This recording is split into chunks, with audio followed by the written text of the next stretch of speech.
Programang ito ay rated SPG. Striktong patnubay at gabay ng magulang ang kailangan. Maaaring may masiselang tema, lengguwahe, karahasan, sexual, horror o droga na hindi angkop sa mga bata.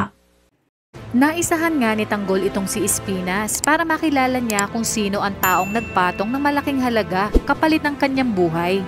Kabilang banda, pinatulan naman nitong si Olga ang patibong ni Tanggol. Kaya naman nang tawagan siya ni Warden Balatukan ay dali-dali siyang nagtungo sa bilibid at puntahan ang kinaroroonan ni Tanggol upang tapusin na ang buhay nito. Ngunit sa hindi inaasahan, bumisita si Tess kay Tanggol sa bilibid at habang hinihintay ni Tanggol ang pagdating ni Olga ay nasopresa nga si Tanggol sa biglaang pagdating ng kanyang nanay Tess. Naglabas nga ng sama ng loob itong si Tess kay Tanggol dahil sa problema nila ni Rigor. Kaya dito ay sobrang nagalit si Tanggol kay Rigor. Katwiran ni Tess, kaya siguro ito nagawa ni Rigor dahil sa dami ng kanilang problemang kinahaharap. Kaya naghanap ito na mapag-aaliwan ng sarili. Ayon naman kay Tanggol na hindi sapat na dahilan ito para lokohin ni Rigor ang kanyang nanay Tess. Humingi naman ng tawad si Tess kay Tanggol dahil umano sa kanya kaya napunta sa ganitong sitwasyon itong si Tanggol. Pero sinabi nga ni Tanggol na wag nitong sisihin ang kanyang sarili dahil ang may kasalanan umano ng lahat ay walang iba kundi ang kanyang tatay Rigor. Ayon pa kay Tanggol, kung itrinato lamang daw siya ng tama ni Rigor simula noong bata pa siya ay hindi siguro siya maliligaw ng landas at hindi siya magkakaganon. Samantala, naitanong naman ni Tanggol sa kanyang nanay Tess kung kanino galing ang abogadong humawak sa kanyang kaso. Sagot nga ni Tess na galing ito kay Beng dahil nag-alok nga ito ng tulong dahil marami umano siyang abogadong kakilala. At dahil sa desperado na si Tess na mailabas si Tanggol sa kulungan ay tinanggap nito ang alok ni Beng na tulong.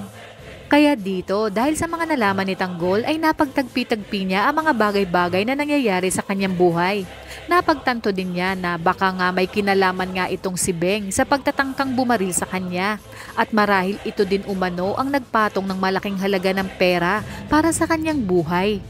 Maya-maya pa, dumating na nga itong si Olga sa kulungan at si Warden Balatukan nga ang sumalubong dito. Pinatawag naman ni Chief Espinas si Tanggol kay Bubbles at sinabi na papwestuhin na itong si Tanggol sapagkat dumating na ang taong hinihintay nila.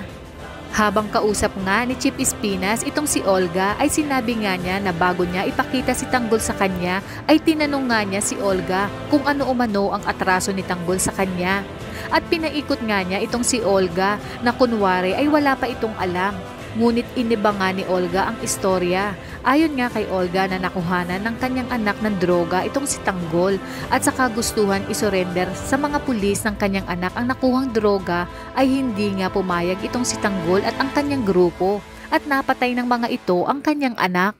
Samantala laking gulat nga ni Tanggol nang makita niya ang pagmumukha ni Olga at ito nga ang nagpapanggap na kaibigan ng kanyang nanay Tess at Lola Tinding na walang iba kundi si Beng. Kaya nakumpirma niya na kung sino ang anay na unti-unting sumisira sa kanyang pagkatao. Binulungan ni Bubbles itong si Tanggol na wag din umanong pagkatiwalaan itong si Espinas.